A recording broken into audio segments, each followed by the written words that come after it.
কমেন্টে তো জামাত ইসলামী যে অনেক আগে জিতে গেছে। লাখ লাখ, আপনি যদি 1 লাখ কমেন্ট হয় ওখানে দেখবেন 90,000 ওই বট আইডি বা ওনারা নিজেদের লোকজন বসিয়ে সেটাতে ওনারা উইন করে গেছে। সেই খেলায় তো জামাত ইসলামী অনেক আগে ক্ষমতায় চলে গেছে। এটা এনসিপির একটা সফলতাই বলা যায় যে এনসিপি বিরোধী জায়গায় থেকেও সংসদের 6টা আসন থেকেও এনসিপি প্রাইম হিসেবে আছে আর কি।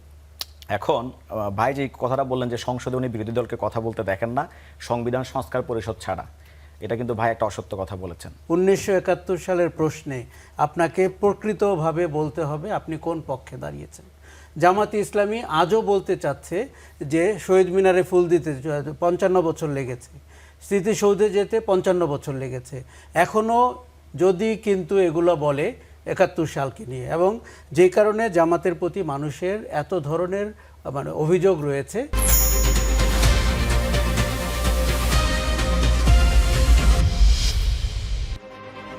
নেতা বদলায়, দল বদলায়, জন্ম নেয় নতুন দল, কিন্তু সাধারণ মানুষের ভাগ্য কি আসলে বদলায়?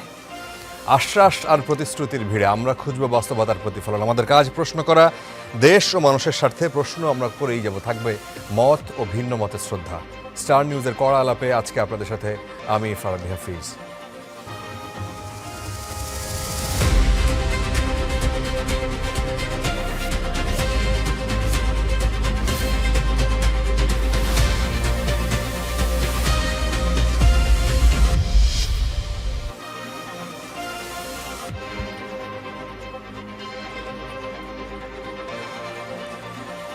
পরিচয় করে দিই, আজকে যারা আলোচক হিসেবে আমাদের সাথে সম্মানিত অতিথি হিসেবে রয়েছেন স্টুডিওতে জনাব আখতারুজ্জামান বাচ্চু, তিনি সংসদ সদস্য বিএনপি, রয়েছেন জনাব আশরাফ কায়সার, তিনি সিনিয়র সাংবাদিক, এবং রয়েছেন সালেউদ্দিন সিফাত, তিনি যুগ্ম সদস্য সচিব জাতীয় নাগরিক পার্টি এনসিপি। আপনাদের তিনজনকেই স্বাগত জানাচ্ছি। আমি শুরু করি সালেউদ্দিন সিফাত আপনাকে দিয়ে। আজকে আপনার দলের প্রধান নাহিদ ইসলাম তিনি বলেছেন যে আওয়ামী লীগ ছাত্রলীগের নামে বাংলাদেশে কেউ রাজনীতি করতে পারবে না। এটি ছিল তার বেশ কিছুদিন আগের বক্তব্য, যখন তিনি বিরোধী দলীয় হুইপ হন নাই, এই সংসদে আসেন নাই, যখন তার দল এনসিপি হয়েছে। কিন্তু তারও আগে বক্তব্য ছিল, যখন তিনি এনসিপিও তারা শুরু করে নাই, তখন যে বাংলাদেশে ছাত্রলীগ, আওয়ামী লীগ, যুবলীগ রাজনীতি করতে পারবে না। সেই জায়গায় আজকে তিনি বলেছেন যে অতীতে ছাত্রলীগ করলেও এনসিপিতে যোগ দেয়া যাবে। অতীতে কেউ ছাত্র দল করুক, কেউ ছাত্র শিবির করুক, ছাত্রলীগ করুক, এটা তাদের কাছে মুখ্য নয় বলে তিনি মনে করছেন।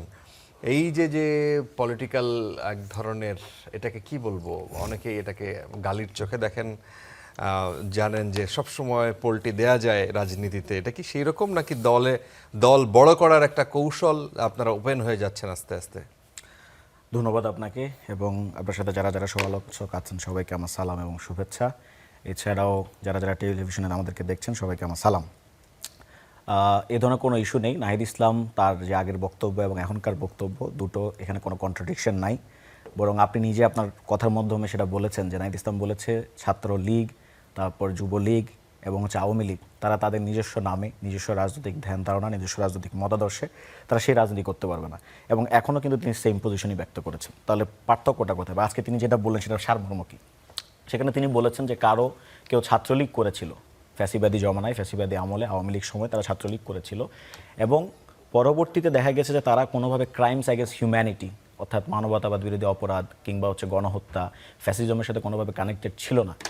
এবং আমরা দেখেছি এটা আসলে আপনাকে যদি মানে বুঝতে হয়, এটাকে আপনাকে ক্যাম্পাস যে পরিসরটা তিনি যেখান থেকে উঠে এসেছেন সেই বিবেচনায় আপনাকে নিতে হবে। যেমন ক্যাম্পাসে আমরা একটা সময় দেখতে পেতাম যে অনেকেই আসলে দেখা যাচ্ছে যে হলে একটা সিট লাগবে, সে তখন বাধ্য হয়ে সে ছাত্রলীগের একটা প্রোগ্রামে গিয়েছে। অনেকে আবার ইচ্ছাকৃত ছাত্রলীগও করেছে, সেই ধরনের কর্মকাণ্ড এবং দৃশ্য আমরা দেখেছি। কিন্তু অনেকে নিরীহ আছে যে কোনোভাবে কোনো ছাত্রলীগের সাথে কোনোভাবে কানেক্টেড না, ইডিওলজিকে ধারণ করে না এবং কোনো মারপিট করে নাই, অপরাধ করে নাই, শুধুমাত্র একটা ক্যাম্পাসে একটা সিট লাগবে, এবং সেই বাস্তবতা তাদেরকে সেখানে নিয়ে যাওয়া হয়েছে। পরবর্তী দেখা গেছে জুলাই মাসে যখন আমাদের আপরাইজিং চলছে, অভ্যুত্থান চলছে, তারা সরাসরি ঘোষণা দিয়ে তারা ছাত্রলীগের সাথে তাদের যে সম্পৃক্ততা সেটাকে সম্পূর্ণ অস্বীকার করে তারা ছাত্রলীগের বিরুদ্ধে দাঁড়িয়েছে। অনেকে গুলির শিকার হয়েছে, অনেকে আহত হয়েছে, অনেকে হামলার শিকার হয়েছে। তো নাহিদ ইসলামের বক্তব্যকে যদি আপনি এই ব্যাকড্রপের মধ্য দিয়ে দেখেন তাহলে আপনার কাছে বিষয়টা অনেক পরিষ্কার হয়ে যাবে। তিনি আদর্শিক, ওই আদর্শিক যে ছাত্রলীগ অর্থাৎ না, ছাত্রলীগের বিষয়টা আদর্শিক, এখনো অপরিষ্কার হ্যাঁ এই বলেন, জন্যে- আপনি বলেন যে কোন জায়গায় অপরিষ্কার, তাহলে আমি ক্লিয়ার করে দিই। হ্যাঁ, একটা হচ্ছে উনি কিন্তু স্পষ্টভাবে তার বক্তব্যে বলেছেন, মানে প্রথমে বলেছেন যে আমাদের দলে যদি এরা যুক্ত হয় তাহলে কোনো সমস্যা নেই। তার ঠিক পরের লাইনেই বলেছেন কেউ যদি মানবতাবাদ বিরোধী অপরাধে যুক্ত না হয়, কেউ যদি গণহত্যার সাথে যুক্ত না থাকে, ফ্যাসিজমের সাথে যুক্ত না থাকে, অর্থাৎ সেখানে একটা শর্ত আছে। আপনি যদি প্রথম অংশ দেখেন তাহলে মনে হবে যে ঢালাওভাবে সব ছাত্রলীগকে যারা আছে তাদেরকে আসতে বলছেন, কিন্তু তারপরে কিন্তু তিনি ডিস্টিংশনটা করেছেন। ফলে এখন যদি কেউ অপরাধের সাথে যুক্ত হয়ে থাকে, ইনফ্যাক্ট কেউ যদি কারো ধরেন কোনো কিছু চুরি করেছে কিংবা ফৌজদারি অপরাধ করেছে, এমন অনেকেই তো আছে যারা জুলাই মাসে তারা অভ্যুত্থানের পক্ষে দাঁড়িয়েছিল, আওয়ামী লীগের বিরুদ্ধে তারা সংগ্রাম করেছে, লড়াই করেছে, কিন্তু ইতিপূর্বে তার কোনো না কোনো একটা দায় আছে। সেই দায় যদি থেকে থাকে তার বিরুদ্ধে ফৌজদারি মামলা হইতে পারে, তার বিরুদ্ধে ফৌজদারি অপরাধের দায়ে তার বিরুদ্ধে বিচার হইতে পারে। কিন্তু যেই লোকটা কোনো ধরনের এই ধরনের গণহত্যার সাথে জড়িত না, ফ্যাসিজমের সাথে জড়িত না, আপনি যদি তাকেও যদি আপনি এখন ছাত্রলীগ ঠাওয়ার করে দেন এবং হচ্ছে গিয়ে তার যে অধিকার সেটা কেড়ে নেন, সেটার বিরুদ্ধে তিনি বলেছেন। এবং এটা শুধু আমাদের কথা বলছে তা না, জি, আমরা নিজেদের নির্বাচনী ইশতেহারে কিন্তু আমরা ট্রুথ অ্যান্ড রিকনসিলিয়েশনের কথা বলেছি, এবং সেটা বিএনপিও বলেছে, জামায়াত ইসলামীও বলেছে। এই পয়েন্টে তো সবাই একমত, এই পয়েন্টে শুধু আমাদের জায়গা না। কিন্তু আমাদের কথা হচ্ছে এখন পর্যন্ত সেম। আপনি কোনো আদর্শিক, যেমন আপনি সাকিব আল হাসান, সে বলছে যে সে আগেও করেছে ছাত্রলীগ, সে আগেও করেছে আওয়ামী লীগ, সে বলেছে যে আওয়ামী লীগের নির্বাচন করেছে, এখনো সে বলছে যে আমার দল যদি কখনো আবার বাংলাদেশে আসতে পারে তাহলে আমি আবার ওই দল করবো। আপনি কি তাকে রাখবেন? আচ্ছা, আপনি এর সাথে একটু যুক্ত করবেন যে গণ অধিকার পরিষদের সাবেক একজন সাধারণ সম্পাদক এবং বর্তমান তিনি বিএনপির নেতা, তিনি ফেসবুকে এটা নিয়ে এই বক্তব্যের পরে তিনি লিখেছেন যে অতীতে ছাত্রলীগ করলেও বর্তমানে এনসিপি করা যাবে, তাহলে অতীতে আওয়ামী লীগ করলে তারা কেন রিফাইন্ড আওয়ামী লীগ করতে পারবে না? এই যে এখন হচ্ছে এই গণ অধিকার পরিষদের যে নেতা, সাবেক নেতার কথা বলছেন এবং বিএনপির বর্তমান নেতা, ওনারা তো আসলে অনেক বেশি বিএনপি হয়ে উঠছেন বর্তমানে, মানে বিএনপির চেয়েও বড় বিএনপি আর কি, মোর খ্রিস্টান দেন পোপ। সো উনি যে কথাটাকে ব্যাখ্যা করেছেন, আমি যে ব্যাখ্যা করেছি দুটো আলাদা। মানে আপনি যদি ধরেন একটা অংশ আপনি বললেন এবং আরেকটা অংশ আপনি দেখলেন না, তখন এই ধরনের বিভ্রান্তিকর বক্তব্য দেওয়া খুব সহজ।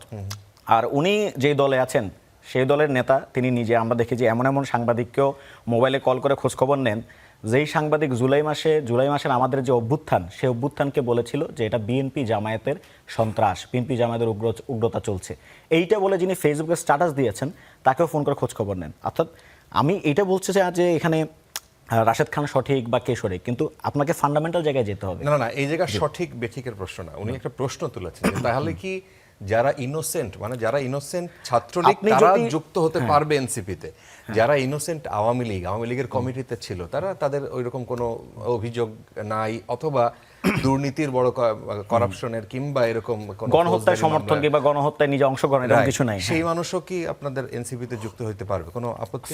সিম্পল হিসাব, আমরা আপনাকে বলছেন নাহিদ ইসলাম বলেছে ছাত্রলীগের কথা, এবং আমি সেখানে ছাত্রলীগ কেন বলেছে তার একটা ব্যাকড্রপ আমি আপনাকে বলেছি। জি, আপনাকে ক্যাম্পাসে সেই ব্যাকড্রপটা আপনাকে মাথায় রাখতে হবে। এখানে আপনি সে আওয়ামী লীগের কথা বলে নাই এবং ছাত্রলীগের কথা কেন বলেছে তার একটা ব্যাকড্রপ আছে ক্যাম্পাসে, সেই ব্যাকড্রপটা, এবং আপনাকে বলেছে আপনাকে সেই অ্যাঙ্গেল থেকে যেটাকে চিন্তা করতে হবে।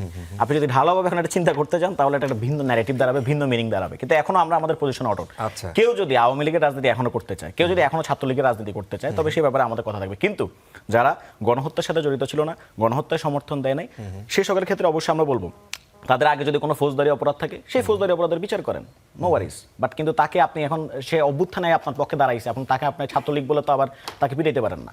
আচ্ছা, আশরাফ কায়সার, আপনি কি এই বিষয়ে তাকে কোনো প্রশ্ন করবেন নাকি তাকে আমি একটা আপনাকে ফেসবুকের নিজের পোস্টে পদত্যাগপত্রের দ্যুতি অরণ্য চৌধুরী তিনি লিখেছেন যে এনসিপির কেন্দ্রীয় নেত্রী তিনি পদত্যাগপত্রে লিখেছেন যে এনসিপির প্রাথমিক লক্ষ্য, আদর্শ ও নীতির প্রতি শ্রদ্ধাশীল হয়ে আমি এই দলের সঙ্গে যুক্ত হয়েছিলাম, কিন্তু অত্যন্ত পরিতাপের বিষয় হলো যে দল যে প্রতিশ্রুতি নিয়ে এই যাত্রা শুরু করেছিল বর্তমানে দলের কার্যক্রম তার প্রতিফলন দেখা যাচ্ছে না। আমি অত্যন্ত দুঃখের সঙ্গে জানাচ্ছি সাধারণ মানুষের আশা ভঙ্গ হওয়ায় এই পরিস্থিতিতে আমার দলের পক্ষে সম্পৃক্ত থাকার আর সম্ভব হচ্ছে না। আপনি এই বক্তব্য আজকে ছাত্রলীগের কর্মীরাও কিংবা ইনোসেন্টরাও যুক্ত হতে পারবেন এনসিপিতে, কোনো কি আপনার মানে মনে হয় আপনার দৃষ্টিভঙ্গিতে যে হ্যাঁ নাহিদ ইসলামরা আগের জায়গা থেকে সরে এসছেন বা তারা এখন দল ভারী করার জন্য চেষ্টা করে যাচ্ছেন? দেখুন, 5ই আগস্টের পরে জাতি যেভাবে ঐক্যবদ্ধ ছিল বা 5ই আগস্টের আগে, পরবর্তীতে আমরা শুধু নাহিদ ইসলাম কিংবা এনসিপি না, মোটামুটি সব দলকেই কিন্তু অবস্থান পরিবর্তন করতে দেখেছি। নাহিদ ইসলাম বা এনসিপির অবস্থান পরিবর্তন আমাদের বেশি চোখে লাগে, কেননা তারা আমাদের বলেছিলেন তারা একটা নতুন রাজনৈতিক বন্দোবস্ত করবেন এবং অনেক মানুষ তাদের পতাকা তলে সমবেত হওয়ার কথা ভাবছিলেন এবং একটা নতুন জোয়ার তৈরি হয়েছিল। পরবর্তীতে আপনি দেখবেন যে আমরা একটা ভাগবাটোয়ারা রাজনীতিতে ঢুকে গেছি এবং নির্বাচনটিকে কেন্দ্র করে আমাদের যে রাজনৈতিক সমঝোতার জায়গাটি সেটি আরও প্রকাশ্য করে দিয়েছে যে আওয়ামী লীগের ফেলে যাওয়া প্রভাব প্রতিপত্তির উপরে সবার নজর রয়েছে। স্থানীয় পর্যায়ে নির্বাচনের সময় আমরা দেখেছি আওয়ামী লীগের ভোট কে টানতে পারে, এই জায়গাটিতে এক ধরনের প্রতিদ্বন্দ্বিতা হয়েছে এবং কে কার থেকে আগ বাড়িয়ে আওয়ামী লীগকে দলে টানতে পারে, আওয়ামী লীগের কর্মী বা নেতাদেরকে। আপনি খেয়াল করে দেখবেন জামাত ইসলামীর আমির অনেক আগে একই কথা বলেছেন, বিএনপির নেতৃবর্গ তারও অনেক আগে, এবং মনে হয়েছে যে কে কার আগে আওয়ামী লীগকে সার্টিফাই করতে পারে এবং তাকে ফিরিয়ে আনতে পারে। হ্যাঁ, সবাই বারবার ওই কথাটা বলছেন যে কারো যদি ফৌজদারি অপরাধ থাকে, গণহত্যায়, আপনি ফারাবি সেই চেষ্টায় কি আজকে আনুষ্ঠানিকভাবে এনসিপিও নাম লেখালো? অবশ্যই পরিষ্কার, কেননা এনসিপিকে এখন নির্বাচনী রাজনীতি করতে হবে। মাত্র 6টি আসন পেয়েছে সংসদে, তাকে বিএনপির মতো একটি দলকে মোকাবেলা করে রাজপথে নামার প্রস্তুতি নিতে হচ্ছে, তার সংগঠন বড় করতে হবে। আজকে যে জায়গায় নাহিদ ইসলাম কথা বলেছেন সেখানে কিন্তু বিভিন্ন দল থেকে প্রায় 44 জন যোগদান করেছেন। আমরা এনসিপিকে দেখতে পাচ্ছি যে বড় মাঠে খেলার জন্য প্রস্তুত হচ্ছেন, সেইখানে তাদের কিন্তু বাছবিচারের রাজনীতি আর নাই। সেখানে দেখুন, নির্বাচনের আগেই তারা জামাতের সাথে গিয়ে একবার প্রমাণ করেছেন যে তারা তাদের যে কথাগুলো ছিল যে নতুন রাজনৈতিক বন্দোবস্ত, সেই জায়গাটিতে তারা নাই। তারা একটা স্বাধীনতা বিরোধী অপশক্তির সাথে জোট করেছে বিএনপির বিরুদ্ধে নির্বাচনে অংশগ্রহণ করার জন্য। আমি বলবো যে এখন একটা তুমুল প্রতিদ্বন্দ্বিতা চলছে, কে কার আদর্শ কথামালা বিসর্জন দিয়ে এবং মানে মোটামুটি প্রচলিত রাজনীতির পথে হেঁটে বাংলাদেশের যে হালুয়া রুটির শাসন আছে এবং যেভাবে রাজপথে আন্দোলন করতে হয়, সেই জায়গাটিতে বাংলাদেশের রাজনীতি যাচ্ছে। কোনো কোনো ক্ষেত্রে 5ই আগস্টের আগেও বাংলাদেশ ফেরত যাচ্ছে কিনা এই প্রশ্নও উঠতে পারবে। রাজনীতির গুণগত মান যদি আপনি বিশ্লেষণ করেন, দেখুন এখন দিনের আলোতে সবাই বলবে যে আমরা জুলাই চেতনা বাস্তবায়ন করতে চাই, আমরা এই মানুষকে প্রতিশ্রুতি দিয়েছি, কিন্তু কোন পথে? আপনি যদি পথটি একবার দেখেন, আমি শিওর যে আগামীতে আরও অনেক চমক অপেক্ষা করছে। আপনি বিএনপির যে বিদ্রোহী প্রার্থীরা ছিল, এনসিপি তাদেরকে যোগাযোগ করছে। আপনি দেখেছেন চিটাগাংয়ে মঞ্জুর আলম বলে একজন সাবেক মেয়রকে এনসিপি যোগাযোগ করছে। এমনকি এরশাদের একজন প্রতিমন্ত্রী ছিল মঞ্জুর কাদের, তাকে এনসিপি নমিনেশন দিয়েছিল নির্বাচনে এনসিপির প্রার্থী হিসেবে। সেই মঞ্জুর কাদের, যাকে নিয়ে আমরা এরশাদ আমলে সমালোচনা করতাম। কাজে আপনি কিন্তু ভালো প্রার্থী খোঁজেননি, আপনি খুঁজেছেন বিভিন্ন দলের পরিত্যক্ত প্রার্থীদেরকে, যাতে করে আপনার রাজনৈতিক অস্তিত্ব টিকে থাকে।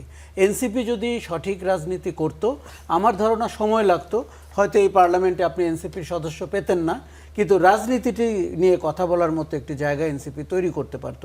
এনসিপি সিদ্ধান্ত নিয়েছে তারা প্রচলিত রাজনীতির জুতায় পা দিয়ে হাঁটবে এবং যেভাবে রাজনৈতিক দল গঠন করতে হয়, অন্যের বিদ্রোহী ফেলে যাওয়া প্রার্থীদেরকে দলে টেনে, এবং সেখানে নীতি আদর্শ নৈতিকতা তেমন কোনো, দেখুন যে কোনো রাজনীতিবিদকে আপনি যখন এই প্রশ্নটি করবেন, আপনি নিশ্চিত জানেন তার একটি উত্তর রেডি করা আছে, এই উত্তরটি তারা প্র্যাকটিস করেছেন। কিন্তু এই উত্তরের সাথে বাংলাদেশের মানুষ একমত কিনা সেটি একটি ভিন্ন প্রসঙ্গ। যারা জীবন দিয়েছে, যারা পঙ্গু হয়েছে, তাদের মতামত নিয়েছে এই কথাটি বলার আগে। আপনি খেয়াল করে দেখবেন, এই যে এনসিপির প্রথম সারির নেতারা কেউ আহত হয়েছে জুলাই অভ্যুত্থানে? যারা জীবন দিয়েছে 1400 মানুষ, তারা কি বলেছে যে আওয়ামী লীগের বেছে বেছে? দেখুন, এই দেশে আইন, তদন্ত, বিচার এগুলো এমনিতেই প্রশ্নের মুখে আছে। কে অপরাধ করেছে, কে করে নাই, এর বিচারের ভার কে নিবে? তাহলে এই অ্যাসিড টেস্টটা কোথায় হবে, সার্টিফিকেটটা কে দিবে? যে এখন এনসিপি যাকে নিবে, বিএনপি বলবে যে না, এনসিপি গণহত্যার অপরাধীদেরকে নিচ্ছে, আবার বিএনপি যাকে নিবে এনসিপি বলবে। ততদিনে কি হলো জানেন? এই 24-এর গণ অভ্যুত্থান, এই যে গণ আন্দোলন, এটিকে প্রশ্নের মুখে ফেলে এমন একটি রাজনীতি তারা করার চেষ্টা করছে যে রাজনীতিতে গতিপথ নির্দিষ্ট, তারা একটি প্রচলিত মাত্রায় ক্ষমতার অংশীদারিত্ব চায়। তাহলে সেই পুরনো কথাটি ফিরে এলো, আমরা হাসিনাকে সরিয়ে ক্ষমতায় বসতে চেয়েছি। আমরা সিস্টেমের পরিবর্তন করতে চাইনি, রাজনীতির পরিবর্তন করতে চাইনি। আচ্ছা, মানে গতানুগতিক সেই দিকটাই এনসিপি হাঁটছে বলে আপনি মনে করেন? আমি মনে করি। আমি বাচ্চু ভাই আপনার কাছে আসতে চাই। ঠিক ওই প্রশ্নেই আজকে নাহিদ ইসলাম বলেছেন যে সবগুলো প্রতিষ্ঠানকে দলীয়করণ করা হচ্ছে, তিনি বলেছেন দেশের বিচার ব্যবস্থা থেকে শুরু করে সব জায়গায় আমরা যে সংস্কারের কথা বলেছি, গণভোটের মাধ্যমে যে সম্ভাবনা তৈরি হয়েছিল, বিএনপি সরকার সব সম্ভাবনাকে নষ্ট করে দিয়েছে। এই নির্বাচনের মধ্য দিয়ে শুধু আওয়ামী লীগের জায়গায় একটা বিএনপি সরকার প্রতিস্থাপিত হয়েছে। উনি বলেছেন স্পেসিফিক একটা আওয়ামী লীগ চলে গিয়েছে, বিএনপি শুধুমাত্র সরকার, কিছু ফেস চেঞ্জ হয়েছে এবং এই দেশ যেভাবে চলছিল সেইভাবেই আবার চলতে শুরু করেছে। তার এই বক্তব্যের সাথে আপনি কি একমত নাকি দ্বিমত পোষণ করবেন? ধন্যবাদ আপনাকে, আমার দুজন বিজ্ঞ সহালোচক এবং দর্শক শ্রোতা যারা দেখছেন সবাইকে ধন্যবাদ। দেখেন, নাহিদ ইসলাম যে কথাটি বলেছেন এটা তার একান্ত ব্যক্তিগত। জনগণ ওনার কথার সাথে মোটেই আসলে ওনার কথা এখন আর আগের মতো জনগণ আর বিশ্বাস রাখতে পারছে না। কারণ আজকে উনি যে কথাটি বলেছেন একেবারেই মানে জন আকাঙ্ক্ষা বিরোধী একটি কথা বলেছেন, যে প্রত্যয় নিয়ে জুলাই বিপ্লব ঘটেছে এবং ওনারা সম্মুখ সারিতে নেতৃত্ব দিয়েছেন, ঠিক তার বিপরীত কথাটি আজকে ওনার মুখে প্রতিধ্বনিত হয়েছে। সুতরাং ওনার হয়তো সেই কথাটি আড়াল করার জন্য উনি সেই কথাটি বলতে পারেন। বর্তমানে যে মানে ওনারা যে নতুন বন্দোবস্তের নামে, আশরাফ কায়সার ভাই যথার্থই বলেছেন, নতুন বন্দোবস্তের নামে জনগণকে যে আশ্বাস দিয়েছিলেন, ঠিক যখন অন্তর্বর্তীকালীন সরকারটি গঠিত হয়েছে তখনই ওনাদের কিছু উপদেষ্টা ক্ষমতার একটা অংশীদারিত্ব বাগবাটোয়ারার মধ্যে ওনারা ঢুকে গেছেন। তারপর আস্তে আস্তে আমরা যখন পত্রপত্রিকার মাধ্যমে দেখতে পারলাম বিভিন্ন শিল্প গোষ্ঠী, শিল্প প্রতিষ্ঠান, তাদেরও বিভিন্ন কিছু ব্যবহারের ক্ষেত্রে ওনারা প্রতিযোগিতা, অর্থাৎ মানে বিষয়টা এরকম হয়েছে যে জুলাই আন্দোলন এদেশের ছাত্র জনতা সবাই করেছে, যারা অনেকেই লাখ লাখ মানুষ সেটাতে সব শ্রেণী পেশার মানুষ সম্পৃক্ত হয়েছে, আমরাও হয়েছি। তো যিনি রিকশায় চড়তেন এখনও রিকশায় চলেন, ওনাদের কেউ আবার খুব দামি গাড়িতে চড়েন। পার্থক্যটা এই জায়গায়। আসলে এখন মানে দুটো জিনিস, গ্রিক দার্শনিক অ্যারিস্টটল বলেছিলেন যে উৎকৃষ্ট জীবন লাভের জন্য কোনো সমাজের সংগ্রামের নামেই রাজনীতি। বাংলাদেশের মানুষ কিন্তু জুলাই বিপ্লবকালীন সময় বিশ্বাস করেছিল যে এই যে বর্তমান নাহিদ ইসলাম বলেন, আরও কিছু নেতা যারা আছেন, যে তারা যে কথাটি বলছে সেটাতে বিশ্বাস রেখেছিল, কিন্তু তাদের বিশ্বাস ভঙ্গ হয়েছে। জনগণ মনে করে যে তারা প্রতারিত হয়েছে। আপনারা এখন পার্লামেন্টে এই যারা বললেন যে যারা এখন চকচকে গাড়িতে চড়ে, এরকম কোনো তালিকা কি আপনারা করবেন? বা আপনারা দুদক যাকে দিয়ে ধরেন এই ধরনের কার্যক্রম যাদেরকে দিয়ে করাবেন, তাদের তো আবার মানে তাদেরকে মানে ওই যে কি যেন কথাটা বলে, যে তাদেরকে মোটামুটি অকেজো করে রাখার একটা প্রচেষ্টা আপনাদের মধ্যে। দেখেন, বিএনপি তো জনগণের দল, জনগণের ম্যান্ডেট নিয়ে যতবার বিএনপি ক্ষমতায় গিয়েছে, আপনি শহীদ জিয়ার শাসনামল দেখেন, বেগম খালেদা জিয়ার শাসনামল দেখেন, এখন মাননীয় প্রধানমন্ত্রী তারেক রহমানের শাসনামল দেখেন, আপনার 2 মাস, আজকে 61 দিন হয়েছে। 61 দিনের মধ্যে বাংলাদেশে কিন্তু একটা গুণগত পরিবর্তন রাজনীতিতে এসেছে। আপনি বলেন তো, বাংলাদেশের কোন প্রধানমন্ত্রীকে দেখেছেন যে রাস্তায় ট্রাফিক জ্যামে আটকা পড়ে সাধারণ মানুষের মতো চলাফেরা করতে? আপনি বাংলাদেশের কোন প্রধানমন্ত্রীকে দেখেছেন যে এত অল্প সময়ের মধ্যে সরকার গঠনের পর একটা বৈশ্বিক যুদ্ধ পরিস্থিতিতেও ওনার নির্বাচনী প্রতিশ্রুতিগুলি বাস্তবায়ন করা, যেরকম ফ্যামিলি কার্ড বলেন, খাল খনন বলেন, কৃষক কার্ড বলেন, তারপর আপনার ধরেন দেশের এই যে এই বৈশ্বিক যুদ্ধকালীন সময়ে যেখানে বিশ্বের উন্নত দেশগুলো নড়ে চড়ে বসেছে, বাংলাদেশে আজকে মাত্র জ্বালানি তেলের দাম কিছুটা সমন্বয় করা হয়েছে। এত কিছুর পরে তারপর এই সরকারটি যে জন আকাঙ্ক্ষা বাস্তবায়নে কাজ করছে, আপনি কি এটাকে মানে ব্যতিক্রম বলবেন না? না, তাহলে নাহিদ ইসলামের এই যে বক্তব্য নিয়ে দুজন আলোচনা করেছেন, আমি কিন্তু সেই প্রশ্ন আপনাকে করি নাই, আপনাকে করেছি যে উনি আরেকটা বক্তব্য দিয়েছেন, সেইখানে তিনি বলেছেন যে আগে আওয়ামী লীগ ছিল, সেই আওয়ামী লীগের জায়গায় বিএনপি প্রতিস্থাপিত হয়েছে এবং সেই দেশ সেই রকমই চলছে। সেই অনিয়ম, সেই বিশৃঙ্খলা, সেই দুর্নীতি, সেই জায়গাগুলো কথার পিছনে উনি কোনো স্ট্যাটিস্টিক তথ্য প্রমাণ কিসের ভিত্তিতে বলেছেন সেটা কি বলেছেন? আপনি দেখেন, আমি তো কিছু পজিটিভ কথা বললাম যে বাংলাদেশে গুণগত পরিবর্তন হয়েছে, প্রাতিষ্ঠানিক পরিবর্তন যেটা, সেটার সূচনা হয়েছে সর্বক্ষেত্রে। দুর্নীতির বিরুদ্ধে আমাদের সরকার জিরো টলারেন্সগুলো ঘোষণা করেছেন। দেখেন, বাংলাদেশের নির্বাচন পরবর্তী সহিংসতা হয় নাই এরকম কোনো আমলে আছে? এইবার এই আমাদের যখন বিএনপি নিরঙ্কুশ সংখ্যাগরিষ্ঠতা লাভ করলো, সারা বাংলাদেশে একজন মানুষ নির্বাচন পরবর্তী সহিংসতায় মারা গেছে? আপনি প্রমাণ দিতে পারবেন? আইন শৃঙ্খলা পরিস্থিতি একটি দেশ একটা ভঙ্গুর, পুলিশ সেটা কি বিএনপির কৃতিত্ব না অন্তর্বর্তী অবশ্যই। সরকারের কৃতিত্ব? না, আমি নির্বাচন পরবর্তী কথা আচ্ছা, বলছি। পরবর্তীতে, আপনি দেখেন অন্তর্বর্তীকালীন সরকারের সময় আপনি দেখেছেন প্রতিদিন সকালে দুপুরে বিকালে এইখানে এই আন্দোলন, ওইখানে ওই আন্দোলন, ওইখানে আরেক আন্দোলন, যমুনা ঘেরাও। এই নির্বাচিত সরকার আমলে দেখেছেন কারো কোনো দাবি নাই তো। আচ্ছা। কারণ সরকারটা যে পথে হাঁটছে, সরকার জন আকাঙ্ক্ষা বাস্তবায়নের আচ্ছা, পথে গত হাঁটছে। 2 মাসে আমি এই টকশোতে ঢোকার আগে বিএনপির যে পেজ, অফিসিয়াল পেজ, বাংলাদেশ জাতীয়তাবাদী দল, সেই পেজে ঢুকলাম, আমার সামনেই আসলো হঠাৎ করে, সেখানে লেখা গত 2 মাসে সরকারের উপরে জনগণের আস্থা ফিরেছে। এটা বিএনপির মিডিয়া সেল তারা কালকে এটা বলেছেন, মাহদি আমিনও বলেছেন।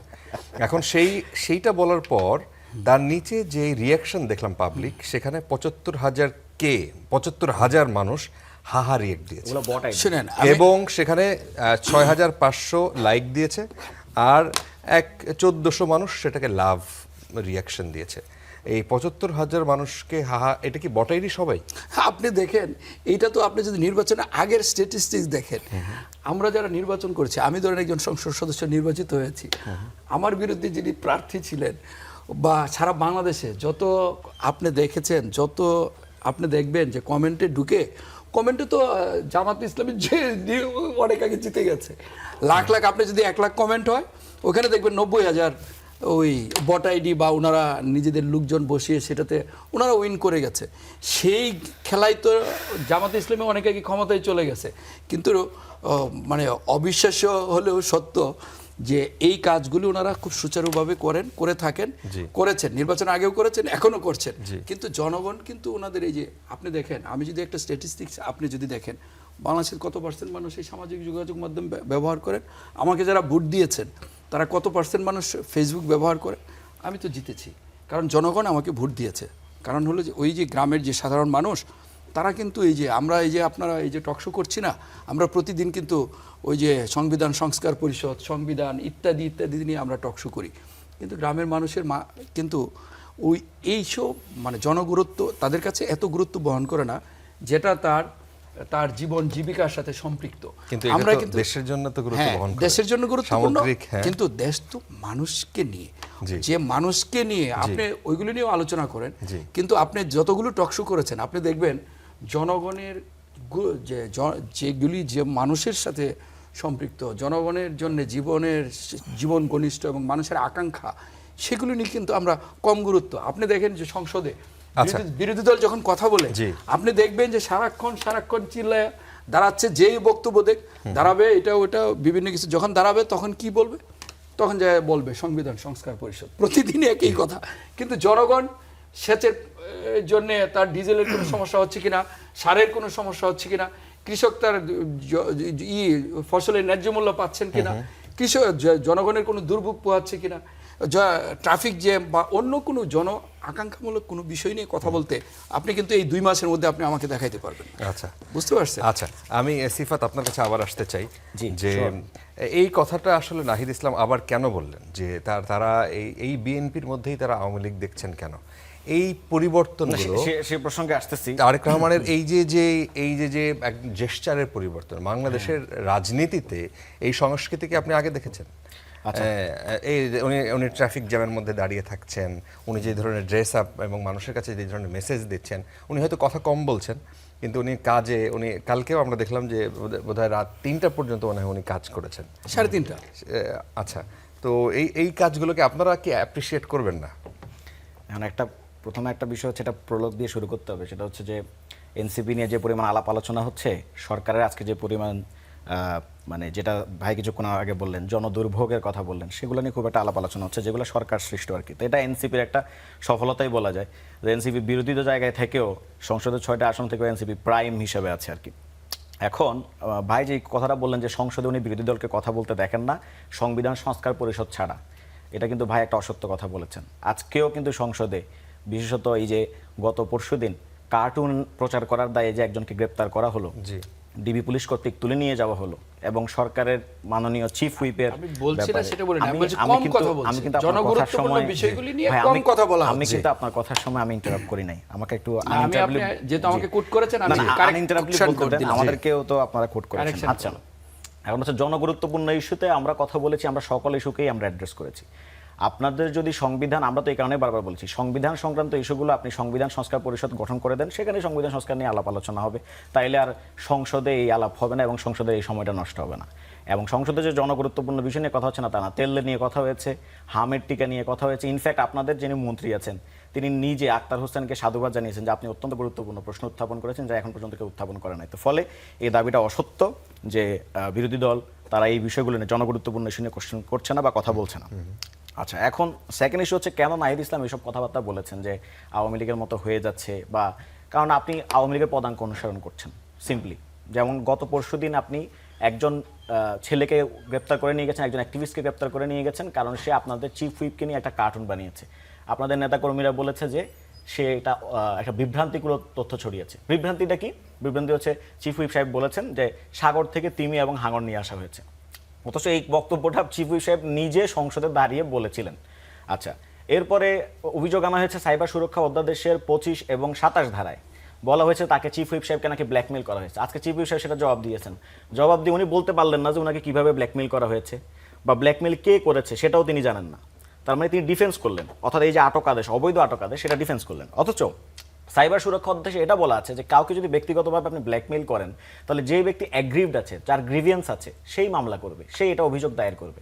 তাহলে একজন পুলিশ সদস্য আরেকজন একনিষ্ঠ কর্মীর, চিফ হুইপ সাহেবের একজন একনিষ্ঠ কর্মীর অভিযোগের ভিত্তিতে তাকে গ্রেপ্তার করে নিয়ে গেল এবং সে একটা বেইলেবল একটা অফেন্স হোক, সে কিন্তু বেইল পেল না। তো ফলে এই ধরনের জিনিসগুলো যদি আপনি যদি মাথায় রাখেন, এছাড়াও সরকার গুরুত্বপূর্ণ কয়েকটা অধ্যাদেশ সেগুলো অকার্যকর করে দিয়েছে, গুম প্রতিরোধ এবং প্রতিকার অধ্যাদেশ। এবং এটা নিয়ে সরকারের মাননীয় আইনমন্ত্রী সংসদে দাঁড়িয়ে অত্যন্ত অসত্য একটা তথ্য দিয়েছেন, বলেছেন যে গুমের শাস্তি নাকি, গুম অধ্যাদেশে নাকি শুধুমাত্র 10 বছরের কারাদণ্ড। অথচ আমরা 4 খতে আমরা দেখলাম যে সেখানে সর্বোচ্চ শাস্তি দেওয়া হয়েছে, মৃত্যুদণ্ডের কথা পর্যন্ত লেখা আছে, এবং যেটা নিয়ে ইন্টারন্যাশনাল বিভিন্ন কমিউনিটি তারা আর্গিউ করেছে যে কেন ক্যাপিটাল পানিশমেন্ট আকারে সেখানে ডেথকে রাখা হয়েছে। আচ্ছা, এরপর মানবাধিকার কমিশন অধ্যাদেশকে অকার্যকর করেছে। সুপ্রিম কোর্ট সচিবালয় অধ্যাদেশ, যেটা বিএনপি তার নিজের 31 দফাতে বলেছে এবং জুলাই সনদের 52 নম্বর দফায় এই ব্যাপারে বিএনপি কোনো নোট অফ ডিসেন্ট নাই, সেটাকেও তারা বাতিল করেছে। তো এই সকল বিষয়গুলোকে যদি আপনি টেকেন টুগেদার, আপনি একসাথে যদি দেখেন, তাইলে নাহিদ ইসলাম যে কথা বলেছে সেখানে ভুল কোনো কিছু আপনার মনে হবে না। আমি কিছু জিনিসের আনসার করি, যেমন আমাদের শ্রদ্ধেয় আশরাফ কায়সার ভাই বলেছেন যে স্বাধীনতা বিরোধীর সাথে জোট হয়েছে বা জামায়াতের সাথে জোট হয়েছে। জামায়াতের সাথে জোট হওয়ার কিছু আমরা মানে বেসিক জিনিসপত্র ঠিক করেছিলাম যে কিসের ভিত্তিতে আমাদের এই জোটটা হবে। সেটা হচ্ছে আমরা একটা ছিল রিফর্মের কথা, এবং সেটা আজকে সত্যিই প্রমাণিত হচ্ছে। আমাদের যে ডিসিশনটা ছিল, আজকে যদি আমরা বিএনপির সাথে যাইতাম তাহলে দেখা যেত যে গুম কমিশন এগুলো বাতিল হইতেছে, আর আমি সংসদে দাঁড়াই আমি এরকম চুপ করে বসে থাকতে হতো, যেভাবে জোনায়েদ সাকিবে চুপ করে থাকে, সংবিধান সংস্কার পরিষদের আলাপ আসে, জোনায়েদ সাকিবে চুপ করে থাকে, নুরুল হক নূর ভাই চুপ করে থাকে, আমরা তো চুপ করে থাকতে পারতাম না, আমাদের 6 জন সংসদ সদস্য। তো ফলে উনি যে কথাটা বলেছেন, আমাদের আসলে বেসিস ছিল কিছু নির্দিষ্ট বেসিস, তার মধ্যে একটা ছিল রিফর্ম। সেই রিফর্ম ইস্যুতে আমরা এখন সঠিক প্রমাণিত হয়েছে যে আমরা যেই অ্যালায়েন্সটা করেছি রিফর্মের বেসিসে, দ্যাট ওয়াজ কারেক্ট। এবং আমি যদি বলি যে আমাদের মুক্তিযুদ্ধ পক্ষে আমাদের ব্যাপারে কি অবস্থা, সেটা আজকে আপনি দেখবেন যে সংসদে যে জামুকা আইন পাশ হলো, সেখানে জামায়াত আমার জোটে আছে, কিন্তু আমি কিন্তু সেই জামুকা আইনের যেটা আছে সেখানে আমরা কোনো আপত্তি করি নাই, আমরা সেটা কিন্তু আমরা অনাপত্তি পত্র স্পিকার সাহেবকে জানিয়েছি। ফলে এই জায়গায় আমাদের জিনিসটা আপনাদেরকে অনেকে বাহবা দিয়েছে, কিন্তু প্রশ্ন হচ্ছে যেমন আজকে যারা জয়েন করলো আপনাদের দলে, সেইখানে আপ বাংলাদেশ কিংবা হচ্ছে যে এবি পার্টি, এটা দেখা যাচ্ছে যে আগে যারা শিবির করতেন তারা মিলেই এই দুটি দলেরই মোটামুটি এই দুটি দলকে তারা নেতৃত্ব দিয়েছেন এবং তারাই এনসিপিতে জয়েন করলেন, এবং এটা অনেকেই আগে থেকেই ধারণা করতেন যে এদের ব্যাকগ্রাউন্ড আসলে এইরকমই হওয়া উচিত। সেটা জামাতের যে বি দল বা বি পার্টি বলা হয় এনসিপি, জামায়াতের বি পার্টি, জামায়াতের সি পার্টি, জামায়াতের দোকান, অসংখ্য কথাবার্তা বলা হয়। এখন একটা মানে হার্শ রিয়ালিটি বলি, বাংলাদেশ জাতীয়তাবাদী দল যখন গঠন হয়েছিল তখন অনেক সদস্য, প্রতিষ্ঠাকালীন সদস্য, তারা মুসলিম লীগ থেকে এসেছিলেন। মশিউর রহমান জাদু মিয়া সাহেবের কথা জানি আমরা, এছাড়াও আর অনেকেই আসছেন যারা মুসলিম লীগ থেকে আসছেন। এখন আমি কি বলবো, তাহলে বিএনপি বেসিক্যালি মুসলিম লীগের একটা দোকান, এটা বলার কি অবকাশ আমার আছে?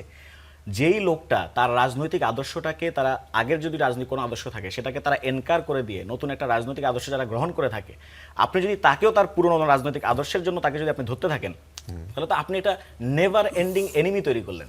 আপনি তার মানে দেখা যাচ্ছে যে আপনি আসলে জামায়াতের কোনো ক্ষতি চান না, জামায়াতের কোনো শেষ চান না। কারণ আপনি যখন তারে আবার জামাত ঠাউর করেন, সে জামাত থেকে বের হয়ে আসছে এবং সে শিবির থেকে বের হয়ে আসছে, আপনি তাকে আবার বলতেছেন তুমি শিবির। তার মানে আপনি চাচ্ছেন না যে শিবির নামক যে বর্গটা সেটা কখনো তার রাজনৈতিক যে ক্ষমতা, রাজনৈতিক যে সক্ষমতা সেটা কখনো শেষ হোক। আপনি আসলে শিবিরে ভালোই চাচ্ছেন। এবং এটা একটা নেভার এন্ডিং এনিমিতে পরিণত হচ্ছে। তো আমরা সেই জিনিসটা করছি না। এবং আজকে যে অনেকে যোগ দিল, সামনে আরো অনেকে যোগ দিবে, এটা ফর শিওর।